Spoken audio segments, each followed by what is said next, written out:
I'll butcher it now. Welcome to our meeting. Do you have any public comment? No public comment. No public comment. We'll do a roll call. Member Jean? Here. Member Kayada? Member Benjamin? Here. Member Rhodes? I'm sorry, Member Singh? Here. Member Ibar? Here. We have a quorum. Perfect. We will be going to closed session. Thank you.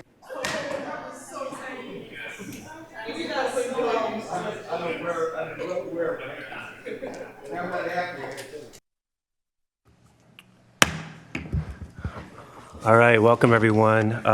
Let's begin with our Pledge of Allegiance. Everyone, please stand. I pledge allegiance to the flag of the United States of America and to the republic for which it stands, one nation, under God, indivisible, with liberty and justice for all. One day.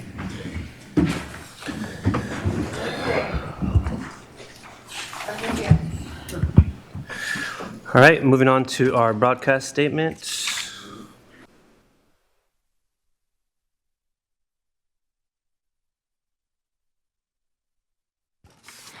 This meeting of the Sacramento City Unified School District is recorded. The recording will be cablecast on Metro Cable Channel 14, the local government affairs channel on the Comcast and DirecTV UVerse cable systems.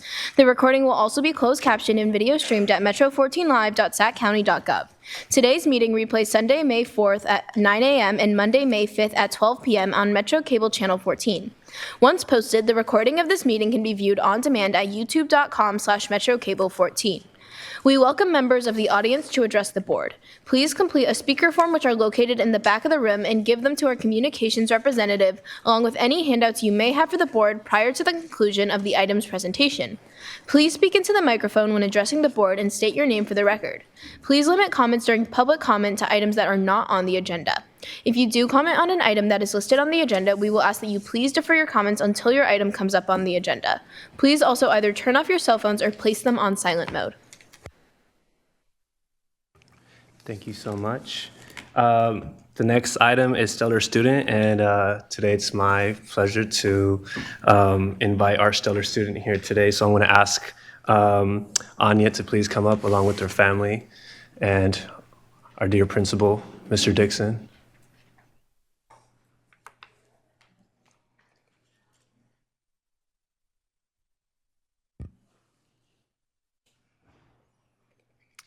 And Anya's teacher.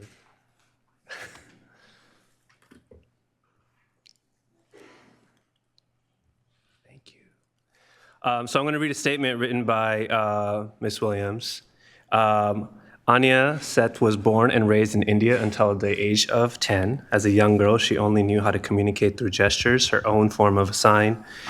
But she had no formal language to express herself. At 10 years old, Anya faced a monumental change. Her family moved halfway across the world to California in the middle of her 4th grade year. This move, far from her home and everything familiar, would turn out to be a life-altering journey. Upon arriving in California, Anya entered a new world where the language of communication is American Sign Language. She was unfamiliar with American Sign Language and could only communicate with around 20 signs. She had no formal education in ASL, making it very difficult to navigate her new life and the classroom environment and the deaf community. At David Lubin, Anya began her American education. She struggled with the basics. She had limited knowledge of math, knowing only how to add and subtract. Despite this, something miraculous stood out about her. Anya could multiply. No one could explain how she managed to master this concept, especially given her limited education prior to the move. In writing, Anya could only copy words and had difficulty expressing any thoughts or ideas on paper. Now a thriving 6th grader, Anya is not just keeping up, she is excelling. She has a curious nature that drives her to ask questions, dive into new concepts, and learn from every experience. Her kind personality has made her a friend to many, and her leadership skills have blossomed. As her teacher for the past 2 years, you've stated that it has been a privilege to watch her grow from a young girl who barely knew how to communicate to a young leader who can teach and inspire her peers. Anya has shown that with the access to language and the support of community, anything is possible. It has been an honor for your teacher to be a part of this journey, and the sky is truly the limit for you, Anya. Thank you.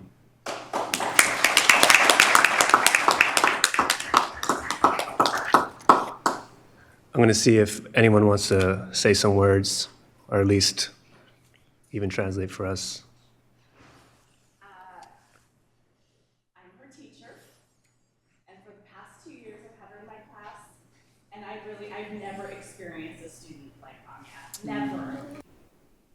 Things up, everything so quickly. I'm really impressed with, how she is and kind, and really easy to talk with and get along with and make friends. I remember meeting her and meeting her parents, and I said, I'm really concerned about her socialization skills and isolation and, being able to hang out with the other kids. But she's picked it all up, sign language, meeting new friends, and now she's got a best friend, and they've grown up together the past 2 years, and it's just really nice. And she's very inspiring, and I've been so proud of you, and I'm so lucky to have taught you. I'm going to see if the family would like to say anything, and I'm also going to ask our principal to speak in a second. I'm her father. So where we started 2 years ago when she came to do it, David Lubin, and now where we are, I was just telling my wife, is like an amazing. So, thank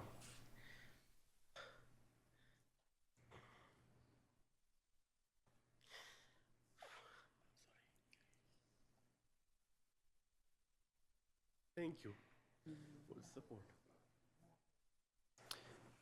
And Mr. Dixon, since I have visited our beautiful school site, and I know that we've advocated heavily for our ASL community and our students, I would appreciate if you kind of tell folks, especially our board members and the community here, what role David Lubin plays in this space, because I know that we're one of the only school sites that actually support our students with these needs.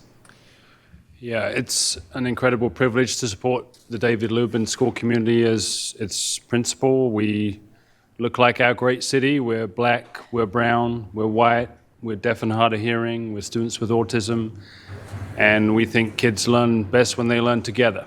And seeing how Anya has stepped into our school and our community, she inspires everyone every day.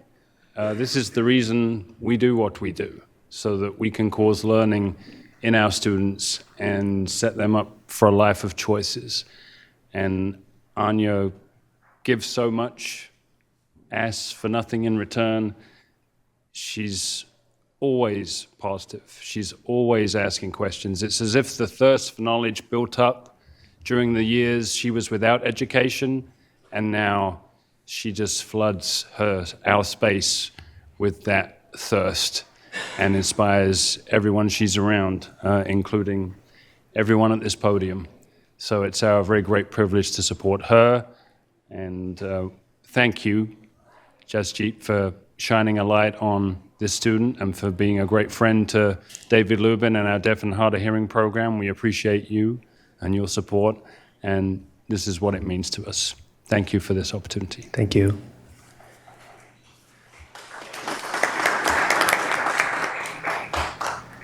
Before we come down to take a photo, I want to open it up to see if any of our board members have anything to add or say.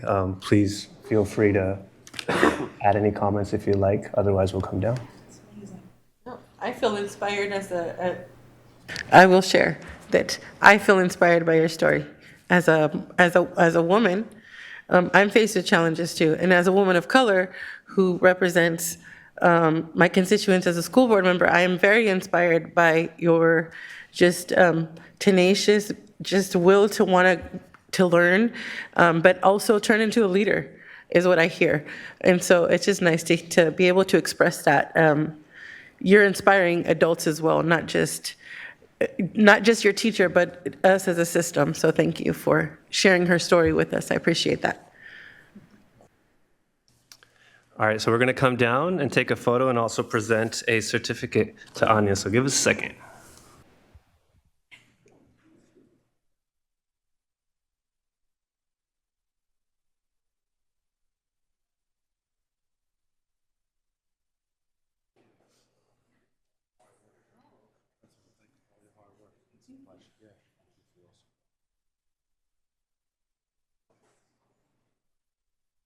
This for you. Just take a photo this way. Come on in. You guys go. You and I are gonna block around. Make sure you get your window.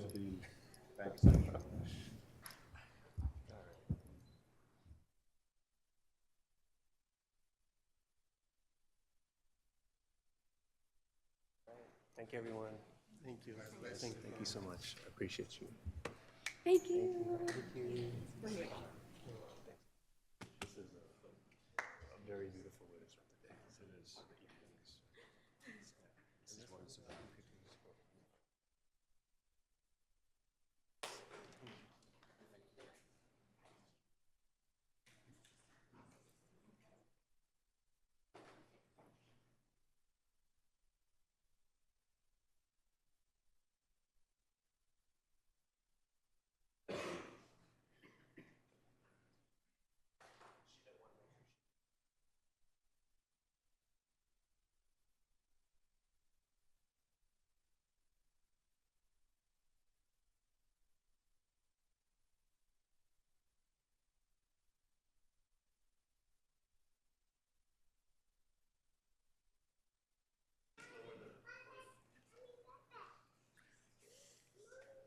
Never be afraid, and you need to always be brave, always.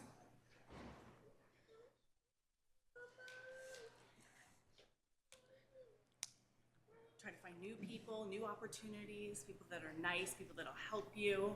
And if you fail, try again, keep helping, keep having courage, let nothing make you afraid.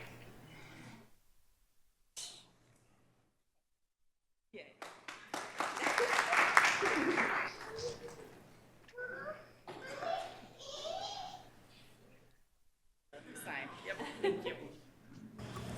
Thank you so much. All right.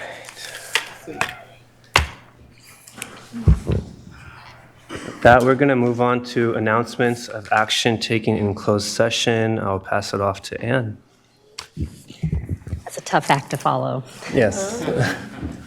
Good evening, board members. There are two announcements coming out of closed session. First, the board approved a settlement agreement related to OAH case number 2024-120292 by a vote of 6-0 with member Rhodes absent. And the superintendent will give the second announcement.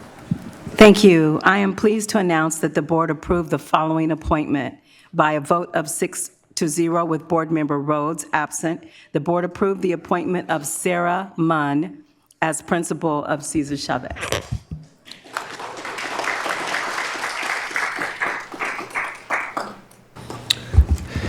Thank you. Moving over to agenda adoption. Do we have a motion to adopt our agenda? Motion. You have a second? Second.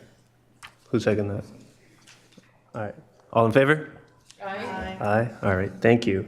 Moving on to public comment. Al, how many public comments? We have 4. Perfect. First speaker, Omar Ponce, with a speaker yielding their time for a total of 4 minutes. Followed by Scott Chase and then Terrence Gladney. Come up, right? Yeah. Board members, good afternoon. My name is Omar Pons, and this is my colleague, Linda McRae. So we're going to go ahead and kind of jump in right here. We have something to kind of read. We did submit a written comment, but we did decide to kind of be here up in person as well to provide a little bit more of that information as well. So I'm going to go ahead and get started. So we're here to express our deep concern regarding the district's decision to lay off board-certified behavior analysts and registered behavior technicians, a move that will have a significant financial, educational, and equity-related consequence. Again, my name is Omar Ponsel, and along with my colleague Linda McRae, we've proudly served as BCBAs for SUSD since November 2021. Together, we bring decades of experience from public and non-public schools, in-home services, clinical settings, and center-based programs. The current decision to eliminate in-house BCBA positions has already proven to be both fiscally unsound and misaligned with the district's equity commitments. Since the initial layoffs last school year, the number of contracted one-on-one aides has more than doubled, approximately 300 to over 600. As a result, costs for agency behavior services has skyrocketed. Service Code 535, which is consultation, and Service Code 340, which is one-on-one aids, now represents a ballooning financial burden. To illustrate, one agency invoice jumped from 400 to 1.2 million in a single year. Another rose from 11,000 to over 200,000 per month. That trajectory is unsustainable. Had the district proceeded with our in-house plan to assume oversight of all 535 services and district supervision of one-on-one aids, we would have realized $4 million in savings of 1 year. Those savings are not only lost, they've grown significantly given the now doubled number of contracted aides. The current 2 BCBAs not only provide direct behavior services, they are also 2 of 5 district crisis prevention intervention trainers. Removing these trainers would halt CPI training across SUSD for the 25-26 school year, triggering thousands of retaining costs and disrupting safety protocols that protect students and staff alike. And let us remind you that our previous team with 9 BCBAs was able to train 600 plus district personnel in 1 year. Moreover, BCBAs play a crucial role in advancing equity and accountability. We have supported the Black Parallel School Board Action Plan by polling, analyzing, and translating large data sets for both the independent monitor and district leadership. Our analytical expertise supports transparency, informs targeted interventions, and aligns with the district's stated goal of addressing racial and behavioral disparities. In fact, Directive 16, Table 12, Action 1 of the BPSP Action Plan explicitly mandates CSUSD to devise recruitment and retention strategies for a more diverse staff, including BCBAs. The current layoffs contradict that directive and risk undermining the district's integrity and legal obligations. Neighboring districts such as Elk Grove has 37 BCBAs and continue to grow. Folsom Cordova, 13 in-house BCBAs without any contracting of agencies. Amador County, 3 BCBAs. Twin Rivers, Natomas, and San Juan, very similar as well. If a smaller district with fewer resources can prioritize building internal capacity, why can't SUSD? Relying on external agencies not only sacrifices continuity, quality, and alignment with district culture, it costs more. Investing in our own BCBAs is not a luxury, it is a strategic necessity. We urge the board to reflect on following critical questions. How does eliminating BCBAs align with the BPSP Action Plan directive to retain diverse professionals, especially when BCBAs are named in the mandate? Why is SUSD diverting millions towards private agencies instead of investing those funds into a sustainable in-house support model that offers long-term savings? The cost of cutting BCBA positions is not just justified, it jeopardizes student outcomes, violates equity initiatives, and exposes the district to long-term risk. Retaining our current BCBA team is not only fiscally responsible, it's morally and educationally imperative. We respectfully urge the board to reverse the decisions and reinvest in highly skilled professionals who are already embedded in our schools, committed to our students, and aligned with their district goals. Thank you. Thank you.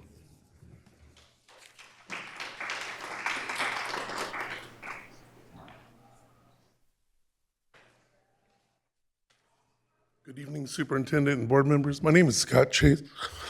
I'm a little emotional. I shouldn't have to be here tonight. This is my 36th year in the district, and I've never had to do this. Next year, our largest students and our biggest classes are going to be placed in our smallest rooms. I wrote a letter to my administrator detailed reasons why that should not happen. He failed to respond to it. He failed to talk to me. I'd like to point your attention to the room assignments. First grade is in room 10 and room 2. Second grade is in room 1 and room 12. Third grade is in room 3 and room 6. Fifth grade is room 8 and 25.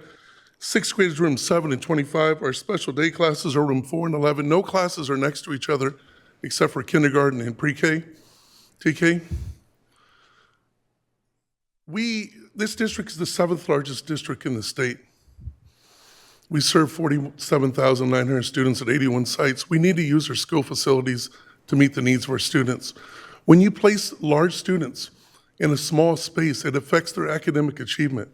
I am blessed to work right next door to West Campus, and I have 5 tutors right now that work at 2 large tables.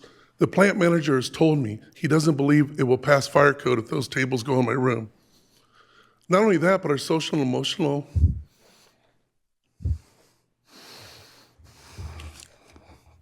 well-being of our students is going to be affected. Every intermediate teacher at my site has signed a document saying that this is wrong. Collectively, together, we have 85 years of experience. I'm asking the board for a little extra time on this matter.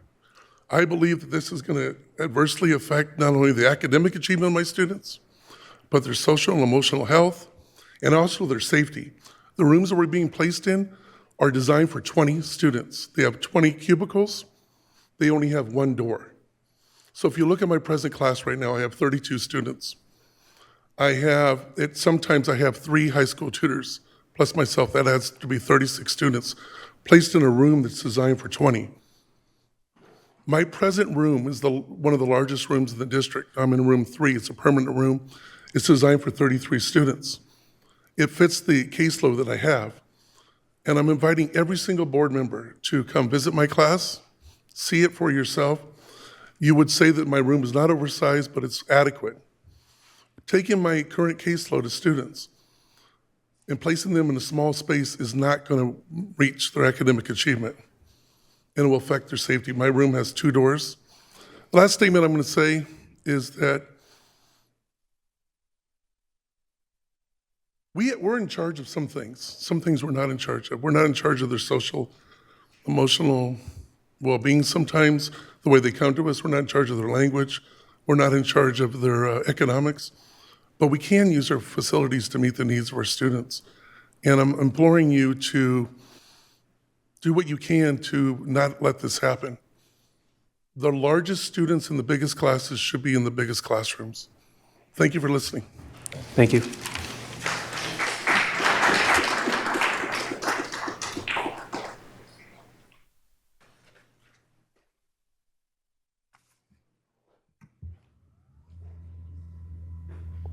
Good evening.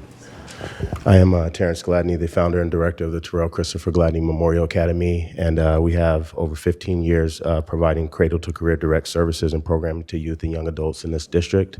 We are a nonprofit, and we create safe spaces for young adults and youth to have fun, learn, grow, and then become reseeding agents in their own communities. We focus on health and wellness, science, math, literacy, all within a framework of inclusive leadership development, where we empower youth to be co-owners of the spaces that they are engaged in. We have recently operated in the expanded learning environment in Sac City through supplemental services. Most recently, we obviously sponsored the regional script spelling bee, where we've impacted over 1,900 students this year alone through our own legwork without additional support, reaching out directly to school sites to make sure, specifically in the Oak Park community, that they were represented in the space that we were being welcomed as guests this year to host a regional competition. We also coordinate the Sac City Middle School Track and Field League, where we have impacted thousands of our young people and allowed them opportunities to learn about themselves through a space of mindfulness, health, and wellness in a lens focused on growth. We have championships that we're hosting this Saturday at Luther Burbank High School starting at 9 o'clock, where the top 8 students in each age group and gender group will compete for championships. I'm here to declare that we're open for business. We've been limited in our opportunity to serve students. We've been limited with only being able to serve students primarily in the before and after school space. Speaking directly to administrators, families, youth, we are open for business to continue the impact that we have, and we would like you guys to consider using obviously expanded learning funding, as well as community schools funding, CARE funding, Title I, LCFF, and additional funding. We focus on empowering our alumni from this district to return to the spaces where they were served or underserved to impact the next generation of students. Thank you. Thank you. We have no more public comment. All right, next up, we have our consent agenda. We do have one speaker on Oh, consent. sorry, go ahead.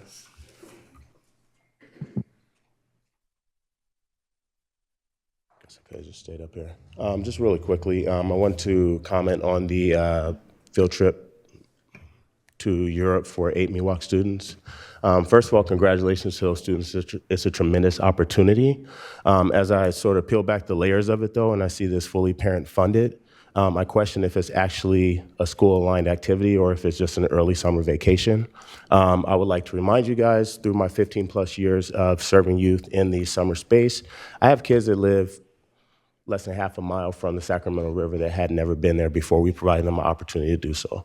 So it is beautiful that we're allowing some students or enabling some students to travel abroad, but we really should hyper-focus on the students that have not left the boundaries of this city, that have not left the walls or the limits of their neighborhoods, and focus on really empowering them through our transportation department.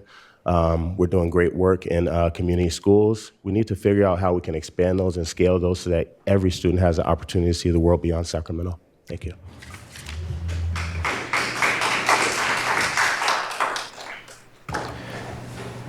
Thank you. Member Kayada. I'd like to pull 8.1G.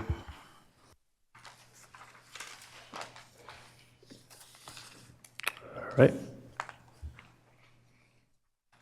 Does anyone want to move with this 81.1G pulled for now? We have a discussion.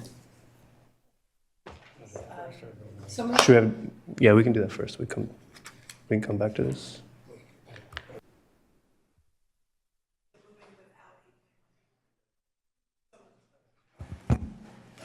Second? Second. We got one. We'll do a roll call vote. Student preferential? Aye. Member Jean? Aye. Member Kayada? Aye. Member Benjamin? Aye. Member Navarro? Aye. Member Singh? Aye. Member Ibarra? Aye. Thank you. All right, we'll move to discussion on 8.1G. I'll let Member Kayada start.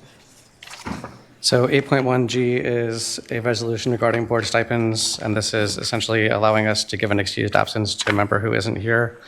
The reason listed simply says absence due to other duties. And in voting for this, I'm supposed to say that that qualifies, and I don't know why he's not here, so I can't vote for that. Okay, could you repeat that? I don't think there's enough detail in this resolution for me to know if this absence is truly excused. All right, I'm going to let everyone jump to 8.1G so we can figure out what's going on. Give me a second.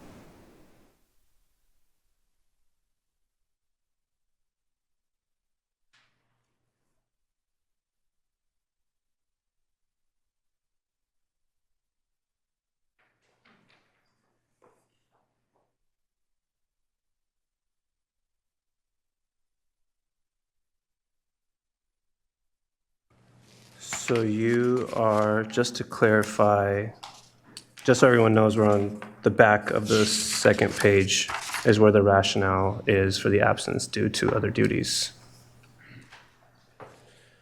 So you're talking about for today?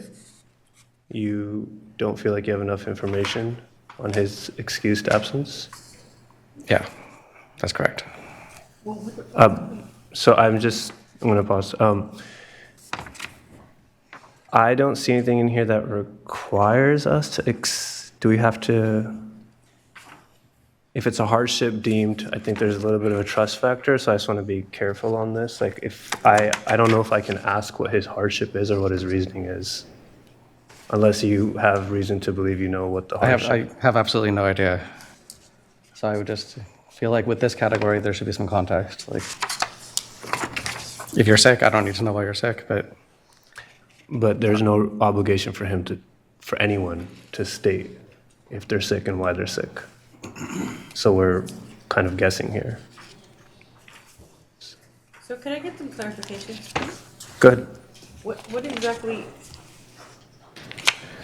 So we're pulling this because we're voting for a one-time scenario, or we're pulling this because we're saying this is just not enough information to say I want to approve this as a board? So on page 2, the attachment states what absences you can Right. write. Yeah. And in here, the only information we received is that a board member has stated that they have a hardship and they cannot attend. And by stating that, they would be able to receive their stipend Got it. because there's a hardship attached to it. Otherwise, you would not get your stipend because there's no hardship attached to it. Got it. So the missing board member, and Member Rhodes, I'm not going to be Right. obvious, has stated that he cannot be here due to a hardship. We have to, as a board, of course, deem it as acceptable, but I can state clearly that I haven't asked what that hardship is from that deep perspective. I, to some level, trust all of us to give adequate hardship, but if you don't feel comfortable in that approval, Member Kayada, or you're asking us, I feel like we still need to see if anyone has other questions on the hardship itself, or you're welcome to either put a motion forward of saying you disapprove, and then we'll run that motion, or I can wait for a different motion and see how you vote. When I hear hardship, I just want to say, as a board member, like we only get compensated to come to 2 board meetings. A lot of people don't know that. And it's not like we're getting paid millions of bucks. And we do way beyond what we are compensated for. I lost and I'm only going to bring this up because I think it's important to give context to why I'm asking these questions and not understanding the questioning of it, not with all respect.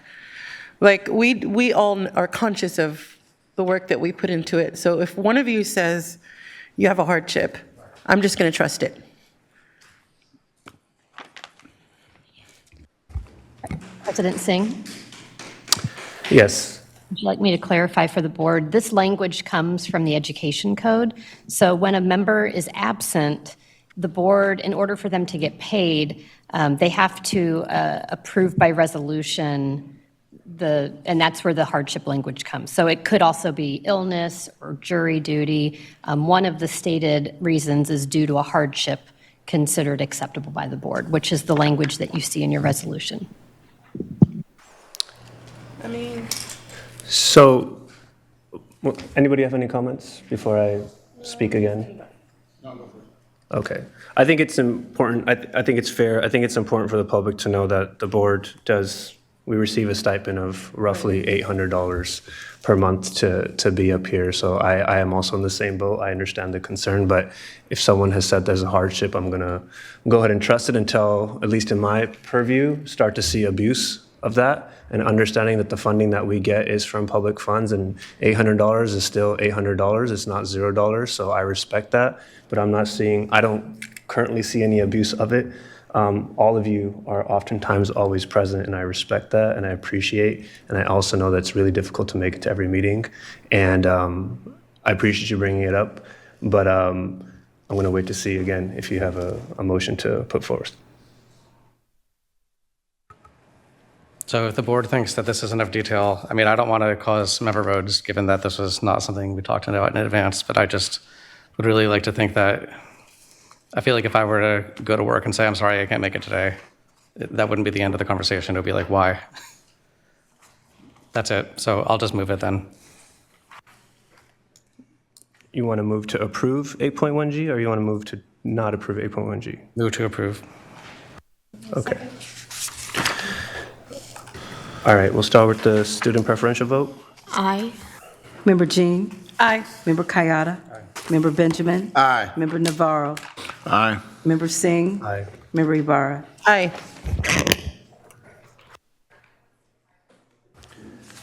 All right, thank you for that. 9.0, we're going to move to communications. Let's start with SCTA. We do have one public comment. Sorry. Oh, excuse me, no. It's on committees, my mistake. Yep.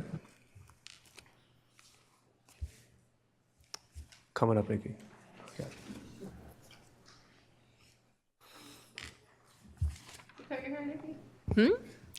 I did, April. Thank you so much for noticing. Board Member Ibarra, thank you very much for noticing. Thank you. Hi, I'm Nikki Malevsky, President of the Sacramento City Teachers Association. I want to say hi to Board President Singh, all the board members, and Superintendent Allen. I am so happy to say that the district and the unions and an amazing amount of community groups and students are working together to fight for federal funding for our schools and putting together a show of force on the 17th of May down at Cesar Chavez Plaza at 11 o'clock.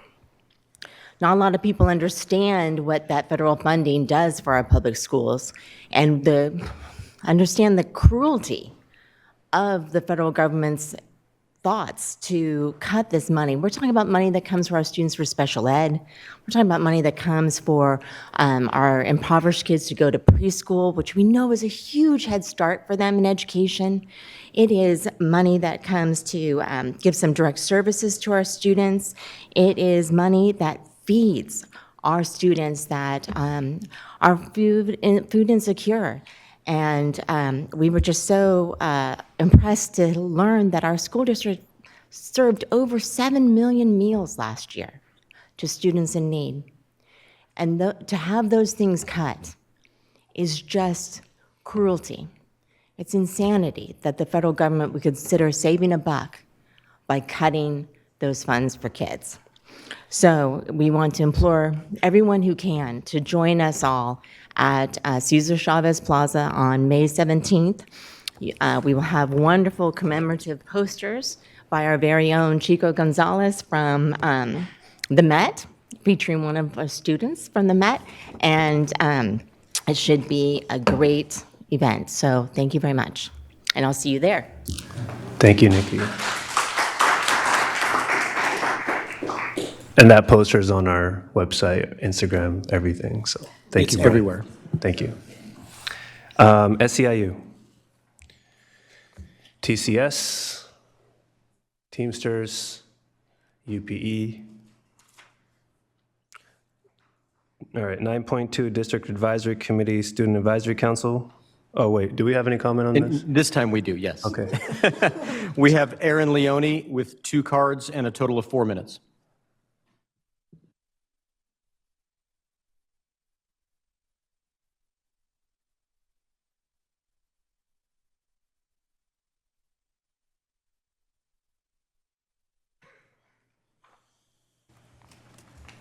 Good evening.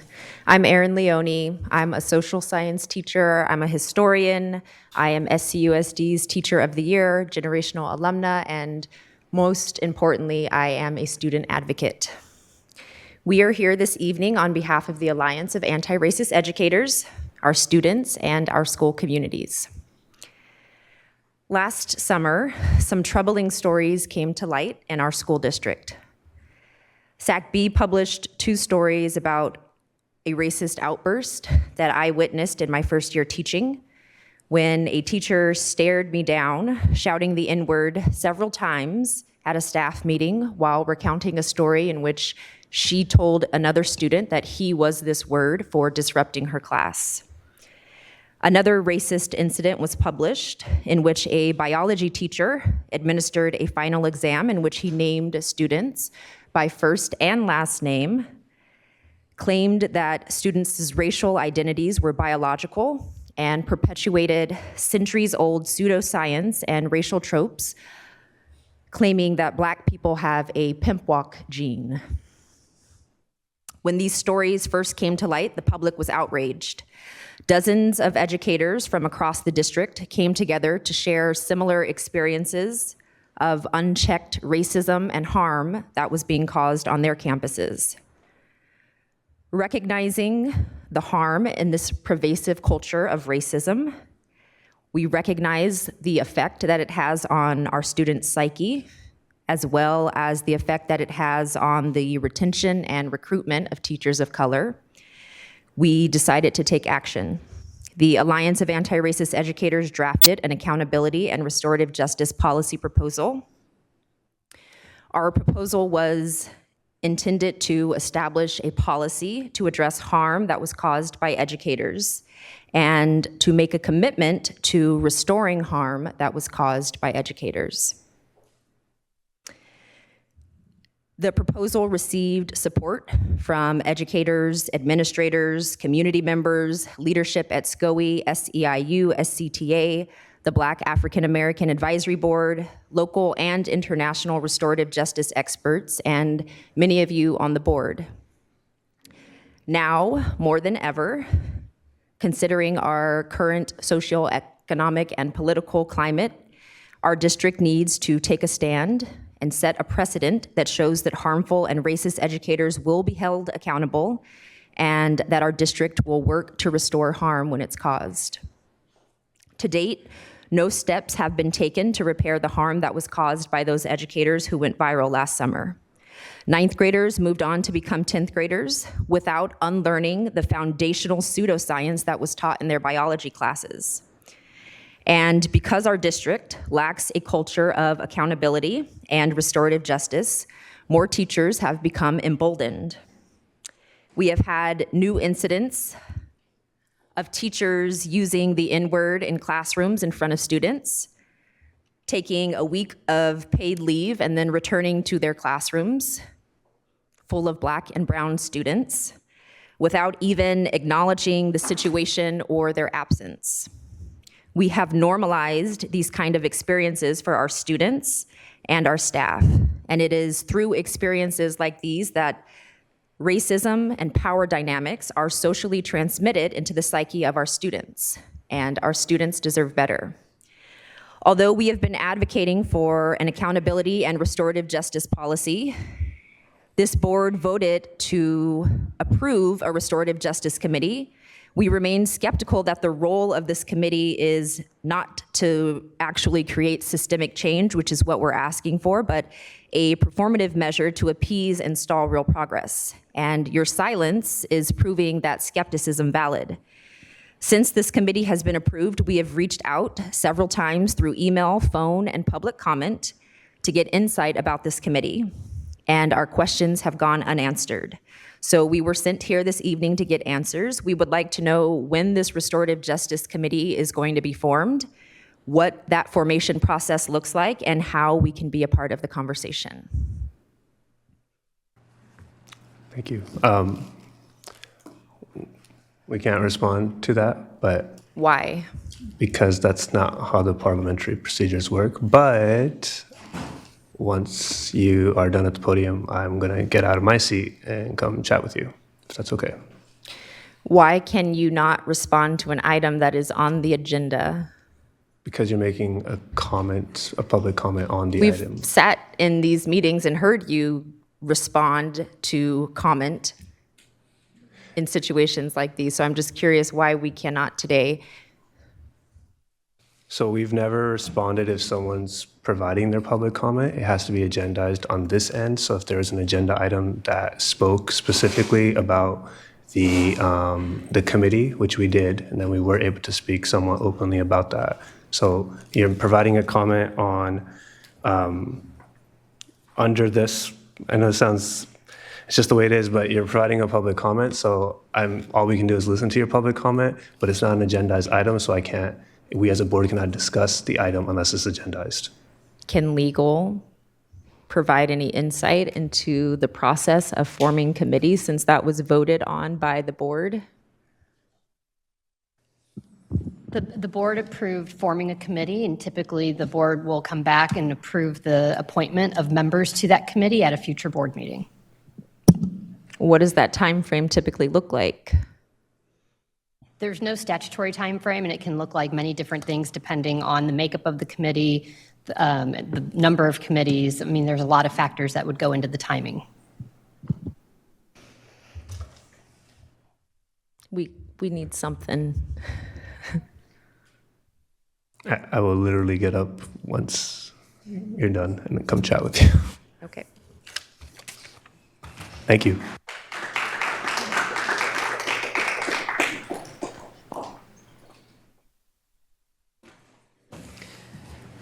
Was that all the public comment? Excellent. Student Advisory Council. Community Advisory Committee. District English Learner Advisory Committee, DLAC. LCAP PAC. Excellent.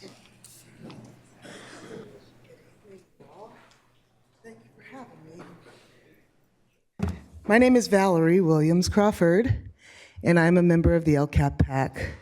I was graciously designated by our superintendent last year, and I've had a wonderful time learning about our budget and about all the work that goes into our budget with Dr. Eldridge and all of our department heads. They've been very supportive. I wanted to report out, not necessarily just from the last meeting, but from the learning that I've got up to this point and the feedback from other parents and some folks that gave me some advice and tips on how to do this, because this is my job to do this the first board meeting of every month. Last meeting, I sat and heard the LCAP shout out and nothing happened. So I tried to make sure that that didn't happen this time. So take into consideration, this is my first time. All right. So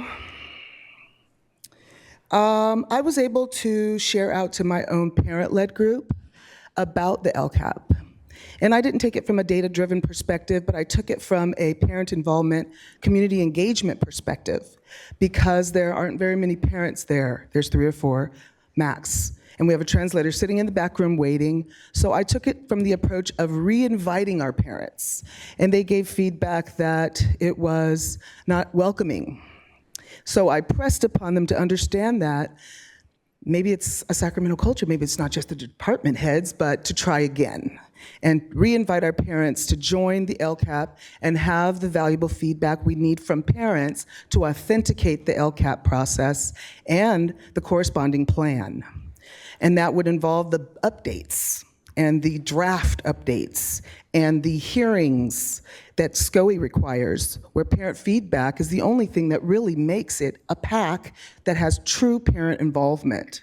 So I just wanted to let you know I learned that from the PAC, and I learned that from being present, and I also learned a lot about what goes into our budget, and was requesting from another parent bylaws be involved in the LCAP PAC process. Currently, we have a process that is really facilitatively driven. Robert's Rules of Order are not present. There are no minutes, and there are no leadership from parents aside from the few of us that have our reports and me raising my hand to learn and ask the dumb questions that everybody kind of accepts me. So I appreciate it. But we do need bylaws, we need rules of order, and we need to have a more authenticated parent involvement where we feel like we are welcome and a part of our LCAP PAC. Aside from that, I just wanted to also, just the vibe of the whole entire meeting is really, it's positive. There are visitors, there are guest speakers, and we really get to understand the nuts and bolts. So if there are any parents present as I address the board, please allow me to formally invite you again to the LCAP. Good day.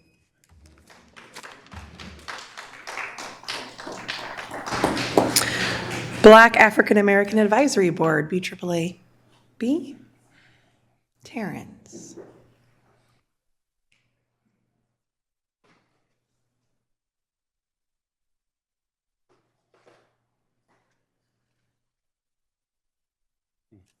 Good evening to the few of you that are at the dais. I'm Terrence Gladney, the chair of the Black African American Advisory Board.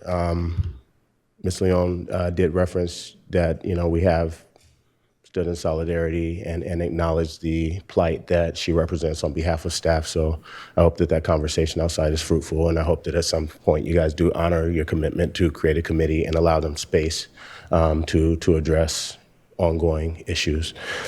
Today in Black History in 1946, Emma Clarissa Clement was the first Black Afro-American woman to be named the American Mother of the Year. And I felt it was absurd, it was audacious, given that so many Black women were mothers not only to slaves in their own communities and still are to this day, but were also mothers to the children of their slave masters. In 1997, Alexis Margaret Herman was appointed as the first Black U.S. Secretary of Labor under Clinton. I found that absurd, given that this country was built on the labor of Black people for free.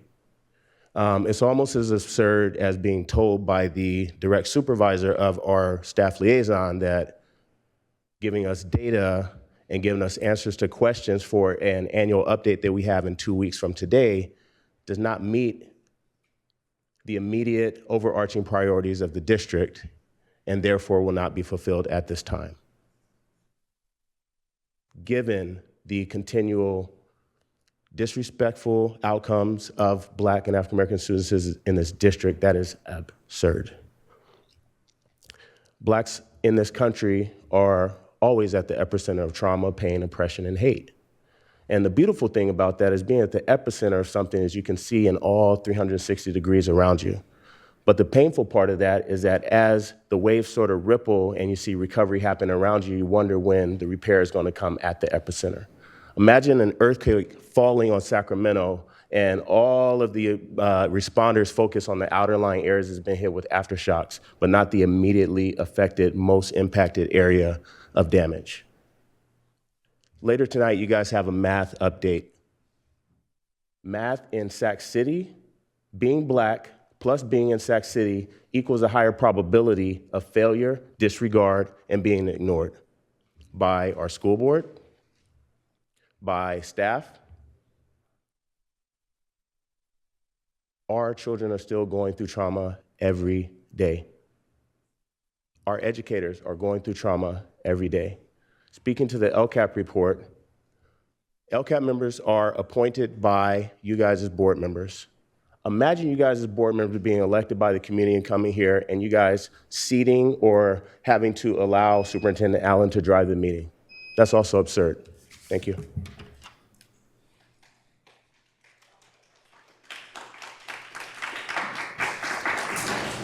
Community Schools Advisory Committee. Sarah Lynn. I love that Terrence leaves this up nice and high for me. Good evening, Superintendent Allen and board members. My name is Sarah Lynn Bienvenue, and I'm here on behalf of the Community Schools team. Over the past few weeks, our 18 sites have been filled with laughter, learning, and connection. I'm going to start with a couple of highlights. Last week brought a wave of excitement. Woodbine Elementary, coordinated by the site specialist Brian Peck, hosted our very first Community Schools Spring Carnival. This incredible event was sponsored by Trustee Rhodes, City Council Member Katie Maples, and 4 fraternities and sororities from Sacramento State University. More than 400 people came from across our different schools to celebrate, socialize, and play. So much that we had to start shutting it down because it was going to go all night. Over 40 volunteers helped make this event a success. Meanwhile, Rosa Parks, K-8, welcomed 20 volunteers from Target who dedicated their day to beautifying the campus. They planted greenery, restored garden beds, and built new planter boxes, creating a more vibrant environment for our students and staff. Last week, also at Rosa Parks and Hiram Johnson, we were visited by an independent evaluator over 2 days from the California Department of Education. The purpose was to review our community schools implementation. I'm thrilled to report that the evaluation team was full of praise for our work. Most notably, they identified Hiram Johnson as having one of the most impressive, comprehensive student integrated systems of support in the state. Yet, despite this recognition, Hiram is now facing uncertainty on how to sustain all those supports. We cannot afford to lose this. Looking ahead, tomorrow we'll be welcoming over 60 educators, caregivers, and community partners for a special collaborative engagement centered around family engagement, accelerating school improvement, and cultivating leadership. Collective leadership, excuse me there. Later this week, our community schools team will present student meal and hunger data to our nutrition services team. On Thursday, Bidwell will host a science night open house and an ice cream social. On Friday, in partnership with Trustee Rhodes, the Urban League, and hosted by Rosa Parks, we will have a workshop with the State Department of Treasury to validate CalKids accounts for our families. We have identified over 400 at Rosa Parks alone that qualify for a minimum of $500 already waiting in an account to be used for their post-secondary journey. Finally, we're still in need of those CSAC members for areas 2, 3, and 4. And as always, thank you for your leadership and support, Community Schools. I finished early.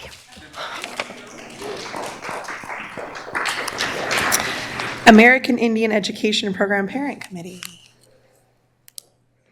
All right, moving on to 9.3, student member reports. Awesome. So it is May, which means it is testing season, both AP testing and also a lot of state testing. And with this testing coming up, I kind of just want to emphasize and encourage encouraging our students to try hard and perform well on these tests, but also encouraging students to prioritize themselves and ensuring that we aren't sacrificing our students for test scores.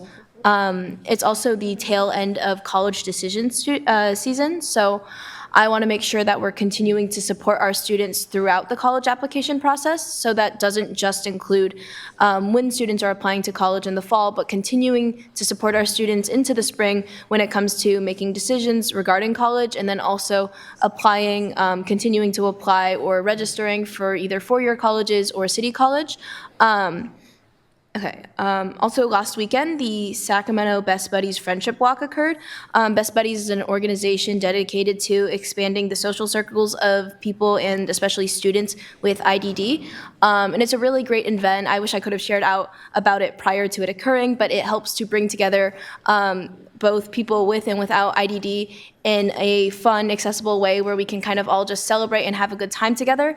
And I think going to this event really has given me a lot of hope, and I really hope we can bring some of the spirit into our schools and into our classrooms, and encouraging our school sites to have inclusive events where all students are asked to participate, all students are able to participate, and all students can have fun together.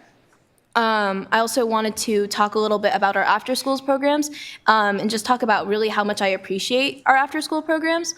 I know my high school has assets, and a lot of schools have had similar programs brought to them, and I think these programs are really great for providing students a safe place to go after school, and serving students not just as students, but as community members, especially students whose parents may be working long shifts or unable to pick them up after school. It just gives them like a safe, comfortable environment to stay. And along with a lot of these after-school programs have come art programs, especially theater programs. So I wanted to give a shout out to those. I know we had some really amazing student choir members performing earlier. And our students, I think, in this district are so talented. And it's been really amazing to see more students having the opportunity to explore their creative sides, and explore the arts. I know that CK McClatchy's VECBA program is holding their production of Hadestown, I believe, starting the end of this week, next week, and the week after. And then a bit of a personal plug, my school, West Campus, is having our production of Zombie Prom tomorrow at 6:30, and Saturday at 2 and 6:30. We had our dress rehearsal today, and it's a really great show. So doors open 30 minutes beforehand, and it's at the West Campus Gymnasium. If anyone is interested in seeing it, it is a great show. Okay, that is all. Thank you. Superintendent report. Thank you. Good evening, everyone. Last week, I had the opportunity to visit Cal Epic for the launch of a new Green Career Pathways program that will provide 150 of our students with hands-on training at 6 of our high school sites. I would like to give a heartfelt thank you to the Masons of California for their generosity and partnership to make this 3-year pilot program possible. Our students will earn the certifications they need to start their green careers thanks to the new mobile classrooms this investment will provide. We know there is a direct correlation between the career technical education offerings and positive student outcomes. By aligning our district's educational offerings with Sacramento's growing green energy sector and our board's sustainability initiatives, we are giving students the tools to break cycles of poverty and step into stable and fulfilling careers. These are incredibly exciting times ahead for our career pathway students. Lastly, I would like to remind our families and the families considering Sac City Unified School District that our enrollment window for the 25-26 school year starts on Monday, May 19th.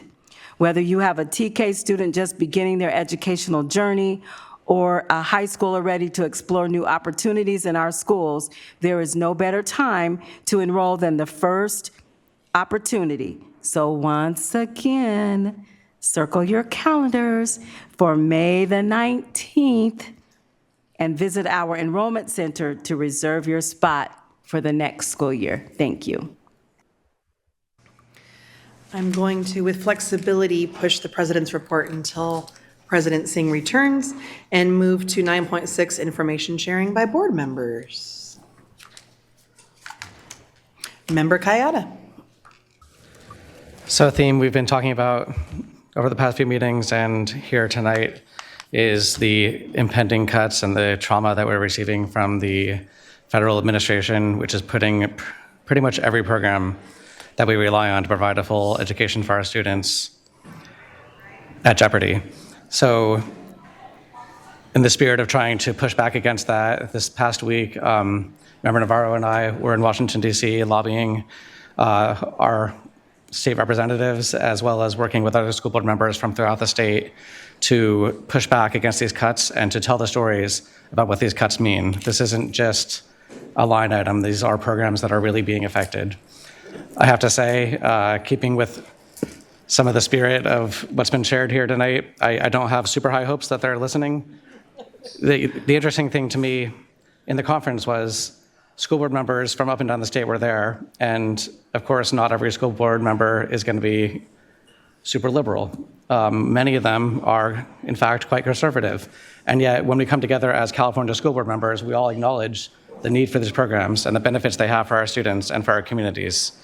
And yet, reports that we heard from members who spoke with Republican congresspeople was that they weren't hearing it, they weren't feeling the stories, and they are essentially beholden to a president who does not seem to value education much, in my opinion.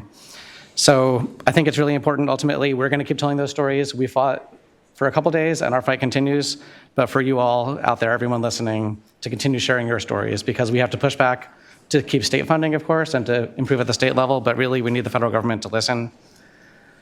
And then in line with that, I will say we are being asked to do more with less repeatedly. And it is really hard, and that requires us as a school board to understand what priorities we need to have. So I will say I've been on the board just about 2.5 years now. In the time that I've been here, we have yet to develop any sort of clear guidelines to our superintendent and cabinet about what we need to do. In my 2.5 years, we have not held one formal superintendent evaluation. So I know as a community that may seem abstract to you, but that matters, because if we're being asked to receive cuts and to make changes to our programs, we need to understand what our priorities are as a board, because we cannot just have our administrators here run on autopilot and make assumptions about what we're looking for. So it's nice when we get out in town and take pictures and meet with people, and I'm obviously going to keep doing that, and I'd encourage everyone else to do that. But something that I would really encourage everyone to prioritize in what they ask of their elected officials, of their school board members, is to also prioritize this level of engagement, so that when it gets hard, and it's getting hard, we're ready. We're not in responsive mode. We've prepared in advance. Thank you. Member Navarro.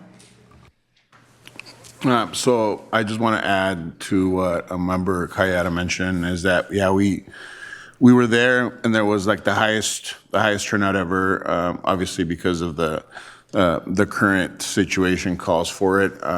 So as we met with our Congress members, I believe every one of the Congress members actually had a meeting with maybe on Wednesday or Tuesday, but I believe every single congressperson in California was talked to by concerned school board members or administrators. I didn't actually talk to as many people, I guess, in terms of how the meetings went. There was a positive meeting with our Congress member across or up in the Hill. But yeah, it's not looking great. But what we continue to hear was that they were interested in hearing the stories. So people like yourselves, people that are hearing us or seeing us on TV, please talk to your council members regarding, because we were talking as an organization, we were talking to basically people on both sides of the aisle, and so they want to hear from everybody. They want to hear those stories. And they're very important because then they can actually, because we had talking points, and if the talking points didn't have a story to go with them, they were most likely ignoring them. So at least the council members have a web form where you can fill out, and we encourage everyone to put their stories, how those cuts would affect you. And yeah, it's kind of hard to be hopeful, but if they hear from people, we might see some positive change. Thank you. All right, thank you. We'll move on to 10.0. We have a special presentation. 10.1, SCUSD mathematics updates.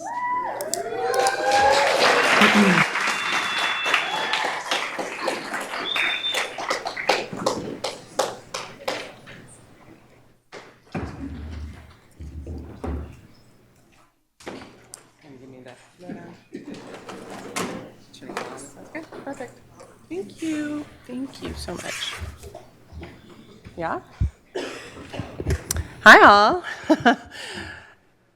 First of all, I'm going to start with a thank you to all of you for all that you do to support teaching and learning in our district. It's a lot, and we recognize and appreciate that.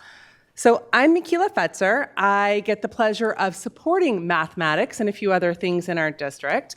Today, though, I'm going to be talking a bit about mathematics and giving a brief update. And who I have up here with me are a couple people that you might recognize. We have Susie Craig, who is our mathematics coordinator.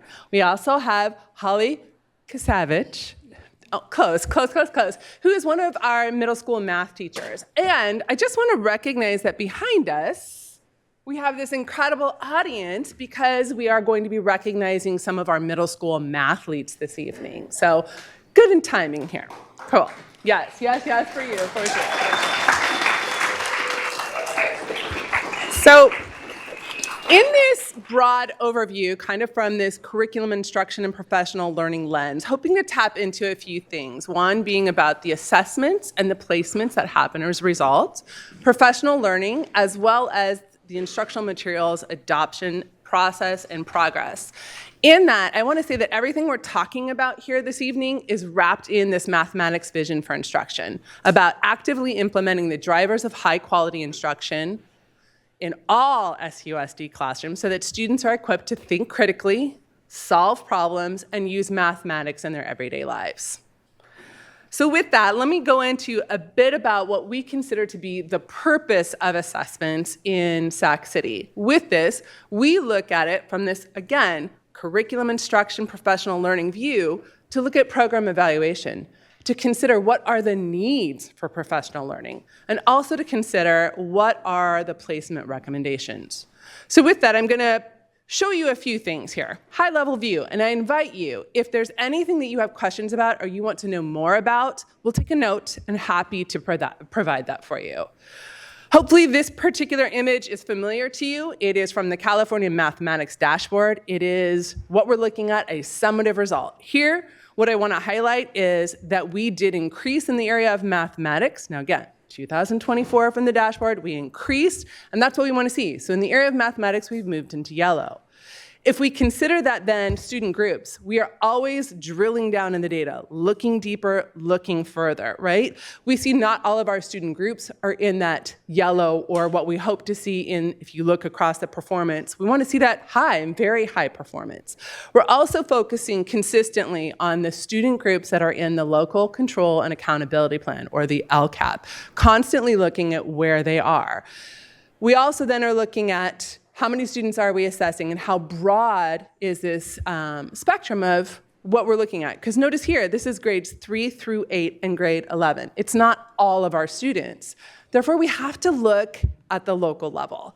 So what I've pulled for you here is looking at that local level. We use, as far as our district common assessments, what we call the iReady Mathematics Diagnostic Assessment. So we look to assess students. They have opportunities several times throughout the year. What I have for you here is the spring placement distribution. Spring for us meant in this area of March. So students who engage, what you're seeing here, our district compared to the national norm, all the other students who took this iReady mathematics assessment, compared to the Council of Great City Schools, that's that middle one, and compared to California overall for all the students who are taking that assessment.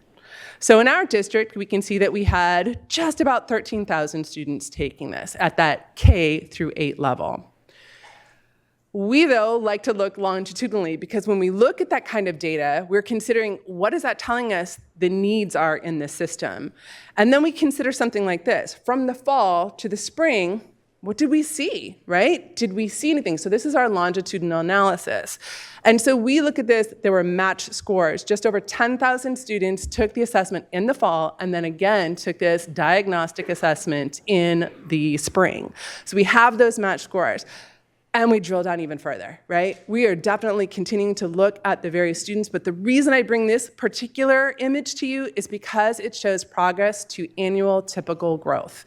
And what I'm happy to show is that more than 10,000 students made progress. They are showing growth in the area of mathematics according to this assessment. And I think that that's something worthy to highlight.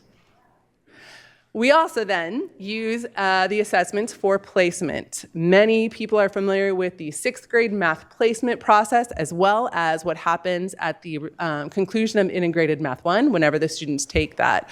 Those advanced placement recommendation pieces help us to determine what is the best recommendation for students as they move forward. It also, this year, is going to be used for some support in the Summer Matters program. So let me then move into professional learning. We consider all of this information assessment and such, many other pieces to consider what is needed in the system, whether it be centralized, open to everybody, site-based, meaning at the specific school site, or targeted. So something like centralized, open to everybody, number sense routines, whether it goes from something like SPLAT, which specifically, I'm gonna peek at one part here, is looking at the math talk routines that build number sense and algebraic thinking, something here like a fraction talk, which fosters creative thinking in fractions, and something like a which one doesn't belong, which focuses on students creating viable arguments and critical reasoning of others. I'm just curious, how many of those out there have ever seen any of these kind of things? Okay, we got some going on, right? Which is why we continue to offer the support and professional learning in these areas to bring this to our students, to our teachers. At the site-based level, these are some questions about how can we increase engagement, right? Is there a math fluency resource we can use? So at the site level, we've offered something like, oops, let me go back one. Building Fact Fluency, which is a toolkit that is offered with training for all of our teachers to really build that number fluency at our elementary levels. The other one I mentioned was targeted. This is where we have our training specialists. This year we're assigned to specific sites. We actually refer to them kind of as our target sites. They are doing things like facilitating coaching cycles based on the data. They are definitely building clarity around essential standards and obviously offering just-time support. All of that we consider professional learning. The third one we talked about is this idea of instructional materials adoption, right? For mathematics, I have started engaging in that process, particularly at the high school level. Susie Craig is facilitating that. I'm going to invite her over here to kind of explain what's going on. So at our high school level, we are adopting new high school textbooks. We have started meeting with our review committee. The start of that happened in February, and teachers are gathering. We have representation from different schools. Our goal is to select 2 to pilot in the fall. We will have some pilot training and prep for the fall. We'll be piloting between September and December, and then we'll be making a recommendation to the school board next March about textbooks to adopt for high school. In terms of what we're looking for, we're really focusing our work around the new California Math Framework, specifically the last one there, the 5 components of equitable and engaging teaching. And what we've done is, as a review committee, we've created a vision statement and done some visioning around those 5 components of equitable engaging teaching, and this is what we came up with. And we know that a physical textbook won't necessarily do all of these things that are in our vision, but what we're looking for is a textbook that helps us enact this vision and helps our teachers enact the vision and doesn't hinder us in enacting our vision. And that is what we are looking for. And I'm going to turn it over to Holly.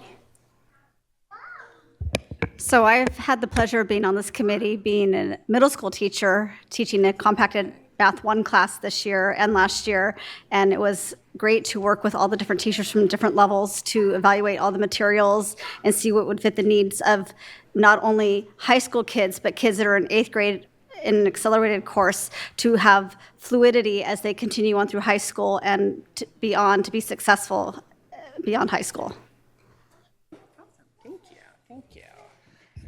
So with that, then, we want to say thank you from Susie, Holly, and myself.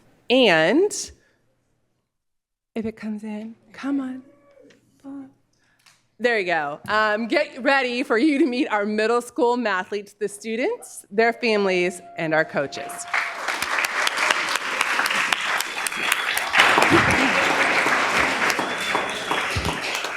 All right. I'm sorry we have to delay just a little bit because we've got to follow our agenda. So to start, do we have any public comment on our math presentation? We do not. Well, then that makes it go a lot faster. Unless the board has lots of questions, not to put pressure on y'all. Do we have any questions or comment on our presentation? Sweet. Just a quick one. Yeah, go for it. Yeah, Member Navarro. Just a quick question on the timeline, I guess, about selecting the two, I guess, sets to pilot. Yeah. Is there been a decision on that? We are currently in the process of making a decision. We have narrowed it down to 4, and over the next month, we will be narrowing it down to 2 from the 4. So we will know by May 15th what the 2 publishers are. Okay. For piloting, yeah. Yeah, it's only for high school, right? For high school math. High school math 1, 2, and 3, actually. So, and there are other math courses that happen in high school, but the ones we are looking at is our integrated math pathway 1, 2, 3 in high school. Okay.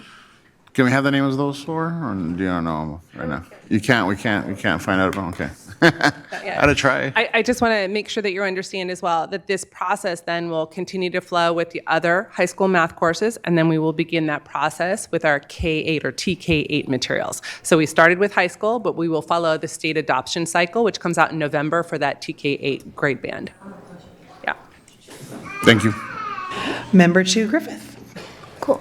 Is the instructional materials adoption team just comprised of teachers, or are there students involved as well? You want to answer? Sure.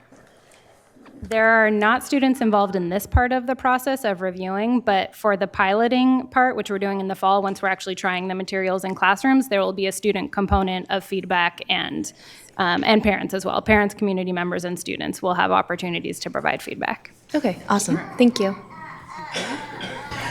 All right, thank you. And now, the moment you've been waiting for, 10.2, our Mathletes Awards presentation. I feel like we need a drum roll. I know.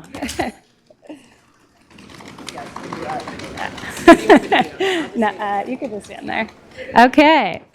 Hello. My name is Susie Craig. I am the district mathematics coordinator, and I have had the pleasure of facilitating our middle school mathletes competitions this school year.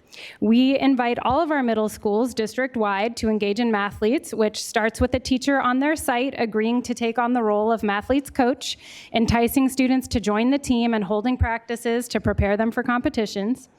This year, our mathletes teams are from Albert Einstein Middle School, California Middle School, Genevieve Didion K-8, Fern Bacon Middle School, Leonardo da Vinci, Miwok Middle School, Sam Brannan Middle School, and Wilsey Wood Middle School.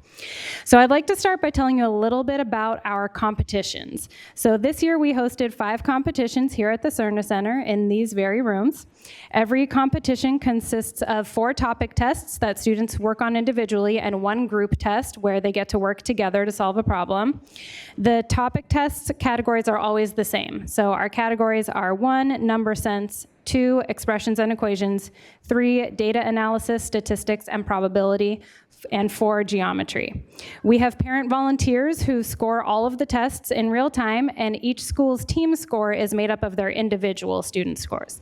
We award first, second, and third place to school teams at the end of each competition, and we hand out our coveted perfect score ribbon for students who earn perfect scores. So here are a few examples of the kinds of questions that we ask students to solve. So from the number sense test, we asked, if the sum of 5 consecutive even numbers is 140, what is the largest of the 5 numbers?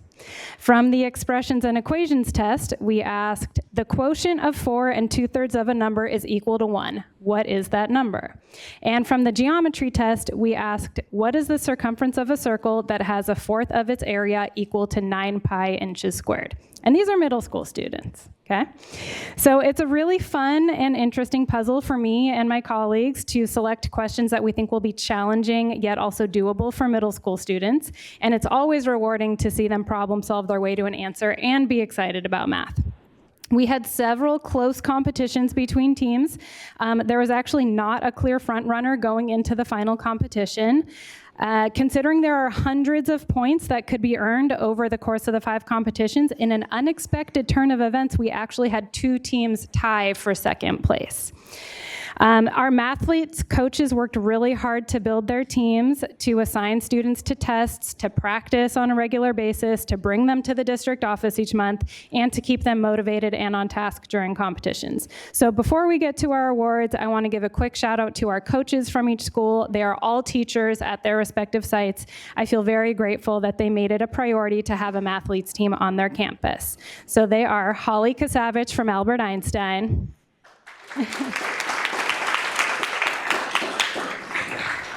Rachel Helfrich from Cal. Myra Lee Cohn from Fern Bacon. Leanne Faciotto from Genevieve Didion. Robert Walters and Dave Celeste from LDV. Lonnie Martin from Miwok. Pam Phillips from Sam Brannan, and Jennifer Grazer from Wilsey Wood. Which brings us to our awards time. So our awards tonight are Amazon gift cards. They are donated from Sac State and the Steinberg Memorial Scholarship Fund. I'm going to begin by presenting awards to our top scorers from each school. So these individual students scored the most points for their school. They will each receive a $100 Amazon gift card. So students, when I call your name, you can come up and receive your award and pose for a quick picture, okay? Sure, we can hold our applause until all the students are up here. So students, stay up here with your award, okay? All right, from Albert Einstein Middle School, we have Trey Shelby.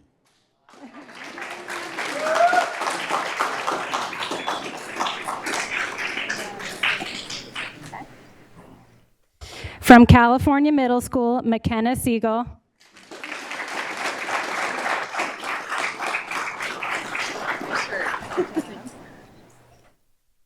From Fern Bacon, Diego Espudo.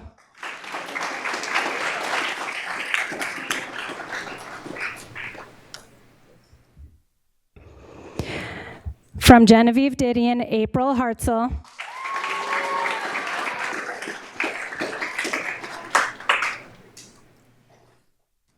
From Leonardo da Vinci, Milu Sharp.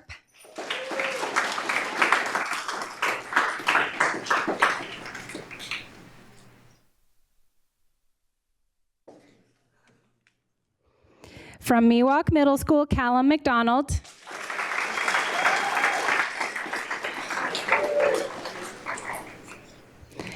Thank you. From Sam Brannan Middle School, Peter Mordwino.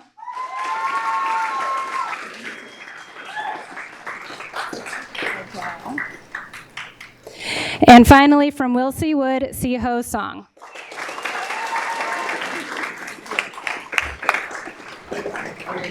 Okay, picture. Should they come in? Okay, come in for a picture. Scooch and move this way. Move this way.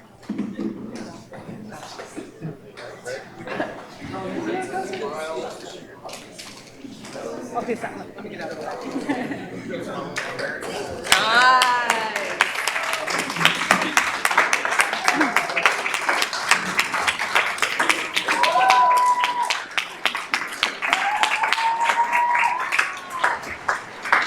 You guys could stay up here, okay? Our next two awards are presented to the 7th grader with the highest overall score and the 8th grader with the highest overall score out of all of our mathletes who participated this school year. They each will receive a $200 Amazon gift card. Our top scoring 7th grader is from Wilseywood Middle School. He received perfect scores on almost every test that he took this year, scoring a total of 84 points out of 90 possible points. Si-Ho Song.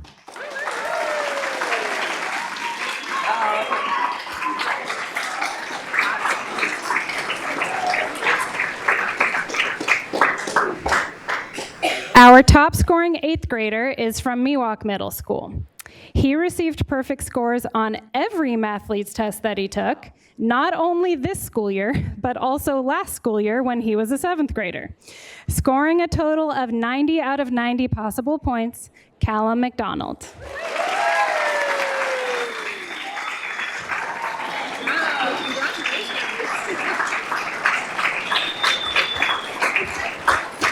And finally, we have our school awards for 1st, 2nd, and 3rd place overall. In an unexpected turn of events, we ended in a tie for 2nd place, so we will actually be recognizing 4 schools tonight. So I will ask the coaches from the schools to come up to receive the award, and the students from those teams are here as well. They can come up for a picture. So in 3rd place, coached by Rachel Helfrich, is California Middle School.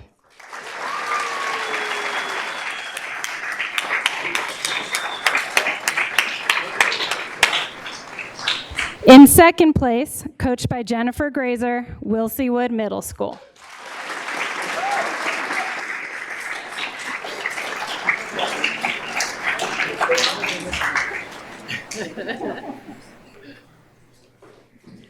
Also in 2nd place, coached by Leanne Faciotto, Genevieve Didion, K-8.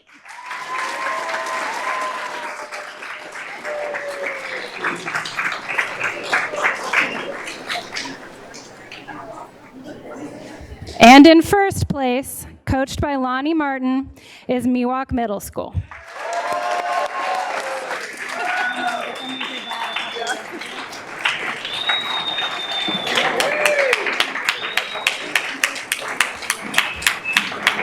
So students from winning teams can come up.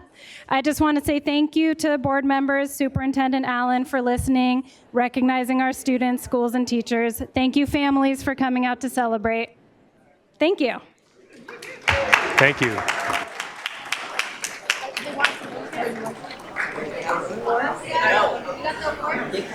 Callum. The award in the front.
To the arts.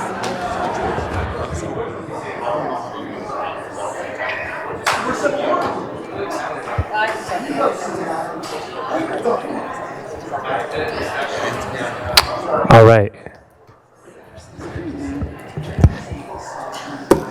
So moving on to 10.3, we have Sacramento Friends of the Arts, recognition of SCUSD VAPA teachers.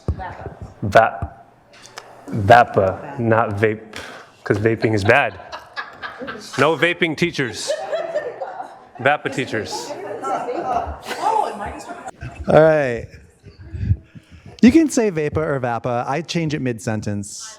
There's no rhyme or reason.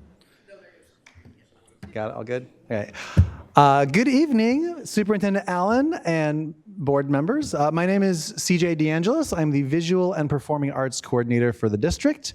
I'm here with my training specialist, Brian Stroh. He's over there. And our esteemed teachers and a member of the community, Miss Allison Cagley, who's the Executive Director of the Friends of Sacramento Arts. And she's going to introduce herself, the organization, what they stand for, and what these awesome teachers were awarded a few months ago. So with that, I'll introduce, here's Miss Allison Cagley. Good evening. Thank you so much for having us here tonight. So a show of hands, how many of you in school had choir or band or theater or dance? That is great. I know choir was my jam. And I do what I do in honor of my fourth grade choir teacher and my high school choir teacher. So I'm here tonight. Friends of Sacramento Arts started at the invitation of Mayor Darrell Steinberg to address the chronic problem of having so little arts education in K-12. And in California, only 1 in 5 school children get any kind of regular arts education. So we started in 2019, and our mission is to ensure equitable access to comprehensive arts education. And our vision is arts every day for every child in every school.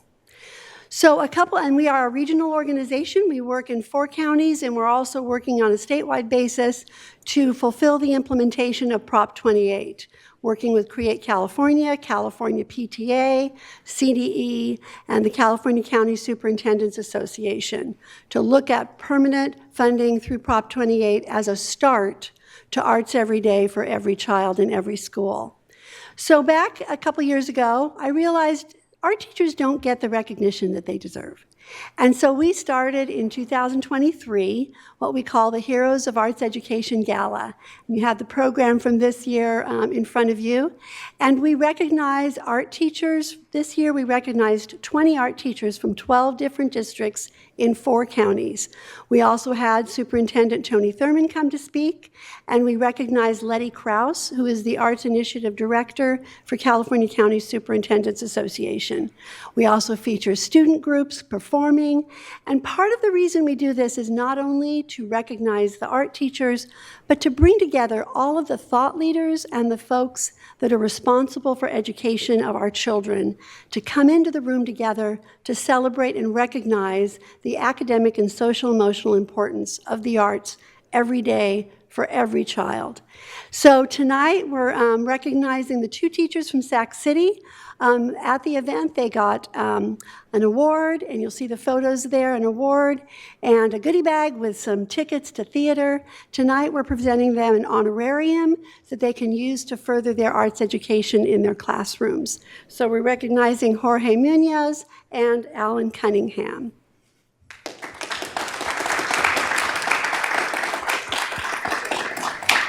Thank you.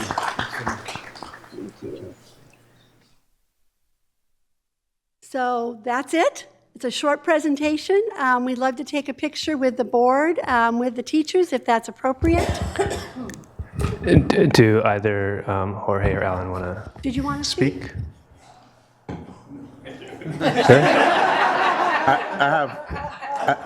We also have with us tonight, I forgot to introduce, we also have Monique Anderson, who's the chairman of our board, and we're led by a board of directors that are wonderful, passionate people, including Molly Morrison, who is the VAPA director at McClatchy High School, and she's on our board as well.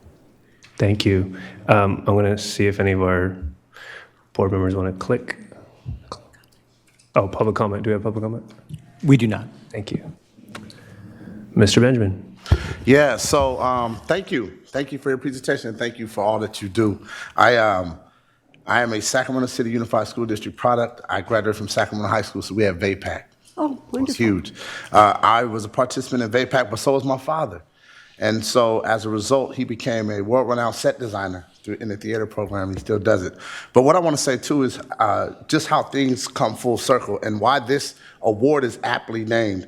I had the unique opportunity to work with Brother Cunningham and John Sloat some years ago. I was an IEP paraprofessional, and what he provided in terms of music for those kids in that neighborhood, it was invaluable. And I just remember sitting in. I had to sit in, right, on the lessons, and it was incredible. Just recently, some friends and myself, we have a group called the Low End Theory Collaborative. We're all educators, but we're hip-hop heads, and we threw a conference last week called Rock the School Bells. And we take the core elements of hip-hop and we create curriculum. And so I don't believe you can have education without art. You have to have art. And so, again, I want to congratulate you all for your awards. It's well-deserved, and thank you. Thank you. Anyone else? Thanks, Mike. That's actually really impressive. I just want to talk to you later about when hip-hop kind of ended, because this new generation of... I'm just kidding. We're going to come down for a photo. Okay, and I also wanted to thank you for approving the Strategic Arts Plan recently and helping in the fulfillment of Prop 28. So thank you.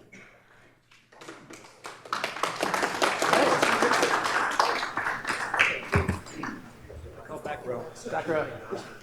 All guys in the back. There we go. I think honestly, in the picture, they don't know that we're back here. You're fine. Oh, well, no, come on, come on, there we go. Come on, you can come up. There we go. We'll just kind of, we'll stand kind of sideways. That way we get more people in. All right. There we go.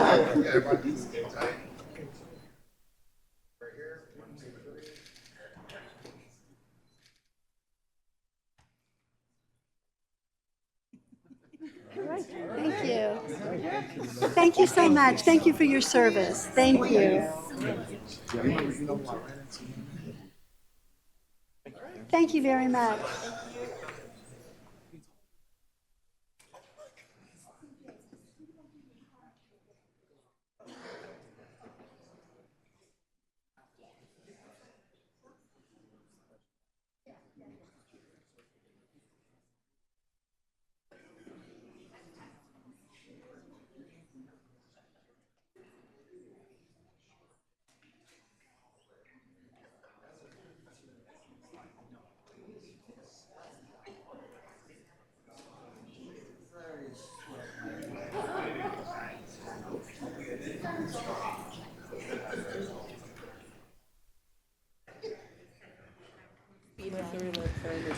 All right, moving on to 10.4, recognition of School Principals Day, presented by the IAS team.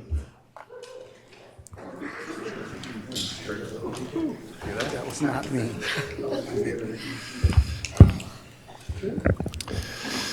Good evening, President Singh, members of the board, Superintendent Allen, and members of our community. My name is Jared Heighton. I'm one of our ISs that helps serve at the secondary level. To my left, I'm joined by Mr. Tuan Duong, also one of our ISs that helps support secondary schools. And on my right, I have Mr. Rick Flores and Ms. April Shafto, both our elementary school ISs. We are here tonight as we gather to celebrate an often unsung yet foundational pillar of our school system, our principals. The role of a school principal is incredibly multifaceted. They are instructional leaders, safety officers, mentors, community liaisons, and above all, champions for every student. They arrive before the first bell rings and often stay long after the last student has gone home. Our principals lead with purpose. They guide school communities with compassion and integrity. They navigate challenges with resilience, always keeping student success and well-being at the center. Their leadership sets the tone for everything from school culture to academic excellence. Much of a principal's impact happens behind the scenes, from developing staff, reviewing data, coordinating supports, and responding to emergencies. They are constantly making decisions that shape school environments where students can learn, grow, and thrive. Tonight, we say thank you. To our principals, your work is seen, valued, and deeply appreciated. Thank you for your unwavering belief in students, for your tireless dedication, and for the countless ways you make a difference every single day. If any of our principals are here tonight, we invite you to please stand. Let's show our appreciation with a round of applause.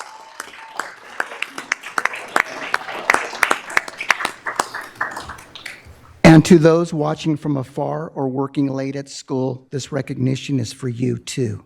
On behalf of the entire district and community, thank you for the work you do to lead, inspire, and uplift. Happy School Principals Day. Thank you.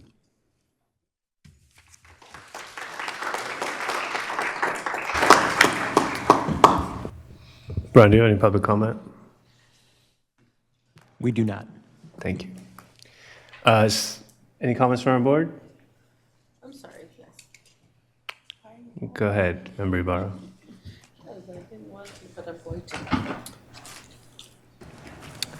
Those are really nice words that you all put together. But I just want to say and share really quickly that oftentimes we, as a community, can be very hard on principals. And if anybody knows that, it's me. So some of you in this room can laugh at that with me now. But no, the reason I say that is because your work does not go unnoticed. And it is because of the dedication and the persistence to see change in the communities that I'm able to sit in the seat today. And I'm not trying to make this about me, but I'm trying to make an example of your hard work. Because there are multiple principals sitting in this room today of schools where my children have attended. And every single one of you, and I'm going to name some of you, because I see some of you in the audience. I see Mr. Oletti, and I see Mr. Tuan here, and I see you back there, Ms. Cha. I see you back there. All of whom have seen me in a not happy place, but allowed me the space to voice how I felt and to actually listen with concern.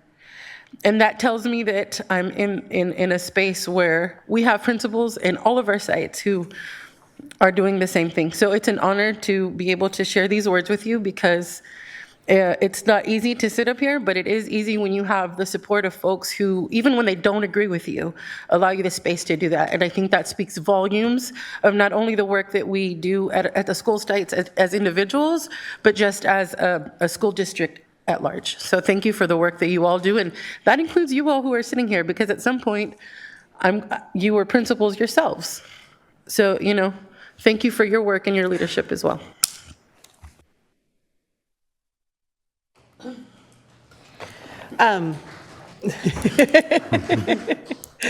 As a teacher, I see a lot of what our admin, the role of admin is such a unique one, because you're at you're required to lead the school, but you're leading a group of experts that are all working in their own spaces and so it's about supporting the expertise of everybody on that campus. It's also about responding to every single voice, from our students to our staff, to our community, to our parents, to the district office, to the state laws. It's quite this spot to be in. And through COVID and coming on the other end of it, it has asked so much of everybody, but particularly of our principals. So I just want to give a shout out to anyone who's willing to step into that role and take it on. And I want to encourage you to remember to find your joy. And we always know it's with the kids. So find your time every single day to get to go be with those kids that just light up, seeing them learn, seeing them excited, seeing them doing their things, seeing them making their mistakes, but knowing that we get to be a part of helping them grow through that, right? Find that joy. Because it's precious and it's important. And thank you for all of our principals do. And thank you to the 4 of you for supporting all of them in that journey. We appreciate you all. Thank you, Member Jean. I will just very quickly say that Principal Dixon was here earlier, so I know he's not here now, but just he's an example of it's all about approachability, and it's the principles that I've come across, especially in our district and even my trustee area. Approachability is the most important thing. Someone who is approachable to our students, to our staff, to our families, and even to us as board members who love to pop into school sites semi-unannounced. And they kind of welcome us with open arms as best they can. And I think it's important for us to continue recognizing the hard work it takes to be a principal, because you have a lot of folks who are trying to do good for our students, our teachers, our custodians, our support staff on the site.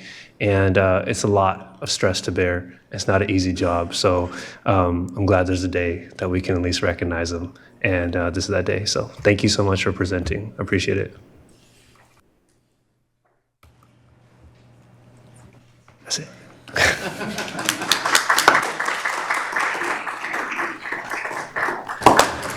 I try to break eye contact to say, like, there's no more.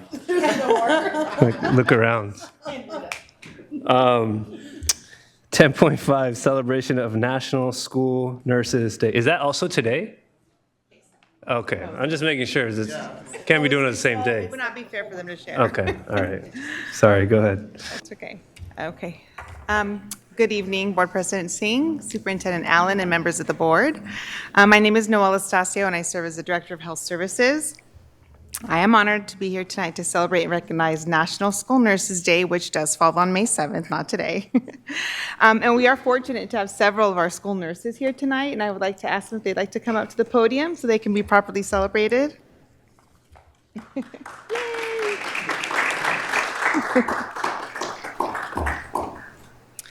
So National School Nurses Day is a time to celebrate the specialty practice of school nursing. The district applauds and appreciates the contributions school nurses make every day to improve the health, safety, and academic success of all of our students. School nurses advance the well-being and lifelong achievements of all students by serving on the front lines and providing a critical safety net for our district's most fragile children. In recent years, we've seen a rise in chronic childhood illnesses like diabetes and asthma. These conditions can significantly affect a student's ability to learn and attend school safely.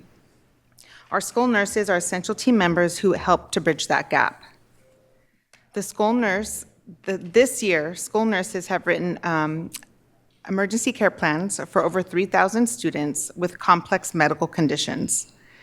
Now more than ever, we see the positive impact that school nurses contribute by removing barriers and keeping our students engaged in school. For example, the immunization clinic provided required shots for over 1,400 students so that they can attend school. School nurses are often the only healthcare professional students see on a regular basis. They provide a variety of essential supports and interventions for our students and families, such as connecting them to a medical home, assisting with medication management, ensuring students are up to date on needed immunizations, mental health interventions, and training staff to support students in critical moments as administering life-saving medications such as Narcan or epinephrine. They are not just health professionals, they are protectors, advocates, educators, and heroes. I think that we can all agree that school nurses are essential to our students' wellness, safety, and academic success. So I would just like to, if you can join me in a round of applause in thanking our nurses for everything that they do for our Sac City students. Thank you. Do any of our nurses want to speak? Yes. You made it here, so. Hi, my name is Janet Cobos Gutierrez. I am at Camellia Elementary and Parkway Elementary. I am also a product of Sacramento City Unified, but I went to McClatchy. I'm a Lion. I just want to let you know that you guys have an excellent group of nurses. It's not easy work, but it's very rewarding. So if you ever see one of us around, say thank you.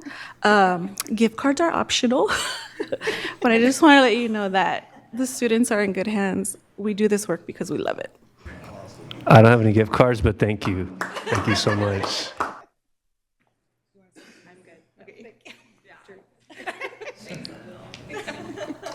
Do we have any public comment?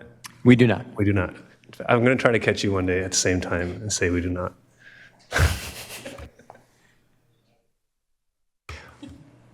Comment from our board or any thoughts, please go ahead and press your white button. Member Jean. Just wanted to say thank you for all you do. Being a school nurse is such an interesting niche of your profession. And one of the things I definitely want to just give a shout out to is as nurses, you can make a lot more in the medical field. So when you choose to come work in a school district, you are making such an incredible choice with your heart and your hands and your knowledge and your skills to say, I'm coming here to do amazing work with kids. And yes, you get the school schedule, which is a little different than, say, a hospital schedule. There's all the trade-offs. But I just want to give a shout out to like the deliberate choice that somebody makes to take medical knowledge and expertise and bring it to our students, and what a vital role that plays for the health and the safety and the wellness, because you can't learn if your body's in pain and if your body has needs, right? Those have to be taken care of to learn. So thank you for everything you do to make sure that our kiddos are able to be here and learn. Thank you, Member Jean. Member Cayetano. Just wanted to follow those comments a little bit, and I have a couple nurses in my family. My mom spent some time as a school nurse, actually, so I've heard a few stories. And I think for a lot of us parents, the school nurse is someone maybe who your kid has the sniffles, but it's also sometimes some of the most difficult calls to get as parents. And you're all there really making sure our kids are getting the best care they need. Is not the day-to-day. I mean, it is that, of course, but it's also just being there and keeping our kids truly safe and getting them the care they need. It's something that really makes it possible for us to want to send our kids to school and not see them for 6, 7, 8 hours, depending on if they go to after school. So, thank you. Thank you, Member Kayada. I echo all of that, and I'm gonna put my friend on blast. No, she's not watching this, but school nurse in this district, Miss Jessica, I know you're on maternity leave, but we love you and happy School Nurses Day. Yes, that's her. All right, thank you so much. Thank you. And last but, yes.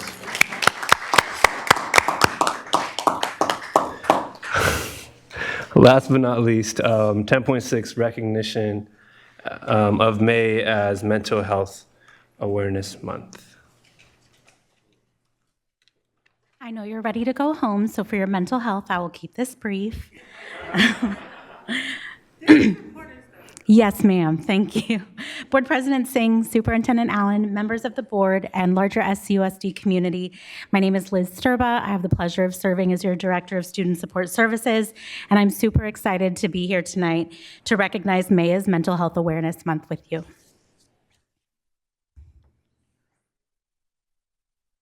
Just going to start, as always, by grounding us in our core value and guiding principle, which we're all very familiar with. And then I want to dig into how our students are doing. Nationally, according to the CDC's most recent data, 13% of US children ages 3 through 17 had a diagnosable mental illness. Here in California, 19% of students 5th through 12th grade experience frequent sadness, and locally in Sacramento County, an average of 32.9% of 7th through 11th graders reported experiencing depression-related feelings. Mental health challenges linked to chronic absenteeism and poor academic performance, we note those anecdotally and scientifically. We also know that schools can and often do play a huge role in students' access to mental health care and supports. SCUSD has school counselors, nurses, psychologists, and social workers, mental health specialists, and advocates who are specially trained to support the mental health of students. Tonight, I'll share some of the work that has been done by the mental health professionals in the Student Support and Health Services Department thus far this year to address and fortify our young people's mental well-being.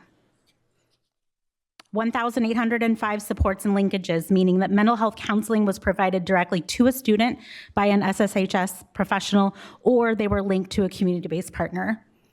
770 crisis interventions thus far, meaning immediate mental health support provided to a student in crisis. 432 suicide risk assessments, and I want to note, this is not a total number of risk assessments done by all district staff trained to do these assessments. This is just the ones in our department.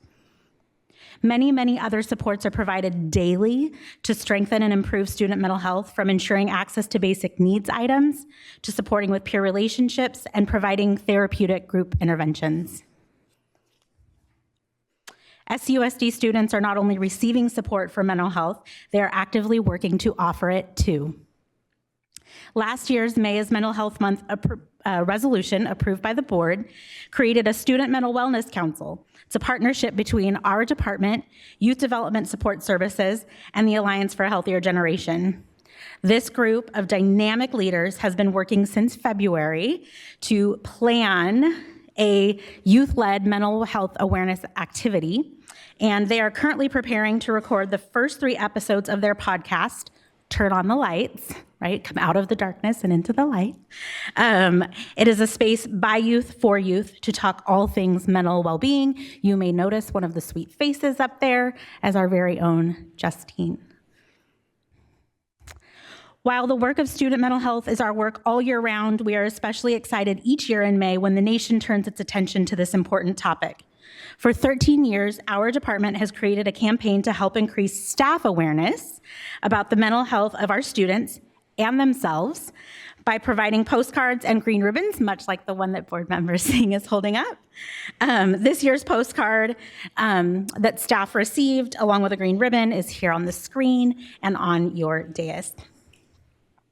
Finally, in addition to increasing staff awareness, our student support staff plan fun, engaging activities for students at their sites each May, meant to destigmatize mental illness, and increase conversations about mental health.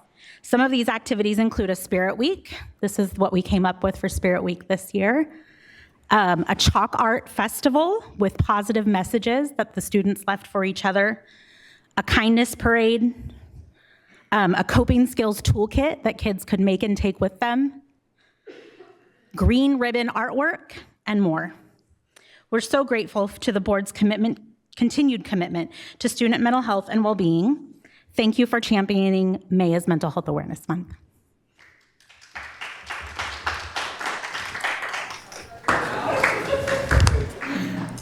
No, sir. So I didn't try. Any board comment?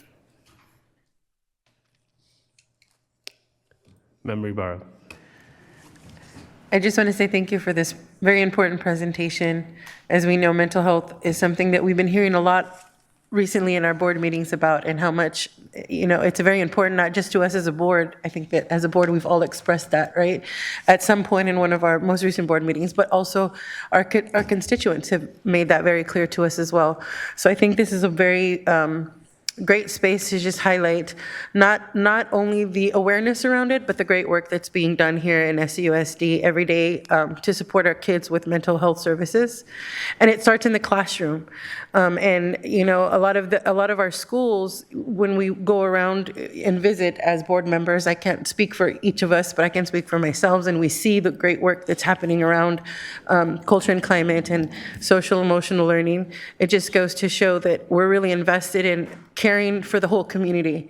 And what I mean by that is, I'll share really quickly, my youngest daughter, who's now in 11th grade, when she was in 4th grade, she came home one day and we were arguing. She told me I was dysregulated and I needed to take some space. And at the time, Mr. Roletti was the president. The principal, I don't know if you remember this. I called him up and was like, we need to talk. Because my kid, you know, and I went in, he sat down, and then he told me all about social emotional learning. And I was like, oh, okay. And then she learned brain work. And so then it wasn't my 4th grader putting me on timeout. She was actually educating me as she was being educated. But from that point on, I learned that it's important for us to be transparent about mental health, right? And have those opportunities and those spaces to make it a norm to talk about. And I think that as a district, the more that the subject comes up, we're making it more of a norm, which is why I'm sharing that. So thank you for the work that you do and all the other staff to reach and really meet the needs with the resources that we have, right? With what we're able to really serve our students. So thank you. Thank you. Thank you, Member Ibarra. I'll just make a quick comment that I was playing basketball yesterday. I was wearing the You Matter shirt. I wear that shirt a lot because I love T-shirts. If you have T-shirts, I'll rock them all day. But I think in today's day and age, with the crisis that we face, with especially from the federal government, and we also are dealing with all our children, but I want to speak specifically to young men and the desire to follow through with some very scary folks on YouTube and Twitter and other social media sites, folks who are expressing some very dangerous thought processes that you need to be a certain type of man or a certain type of boy in order to feel seen, feel needed, feel heard, that none of that stuff is true, none of that stuff is necessary, and the people that you're watching, I know I'm not the most exciting person to watch, and you're not watching these videos as much as you're watching YouTubes of certain individuals, but those folks need help too. And that's why you're watching them. So I just really appreciate that we're starting very, very early. I recognize the importance of mental health, and I also recognize and I love the language that we've used in the past. We continue to use that you matter, you belong, and that message is more important than ever before, especially for our vulnerable youth. So thank you for all the work that you do and everyone else who works with our children. And yes, this is 1 month, but I know this is a year-long effort, so thank you so much. Thank you.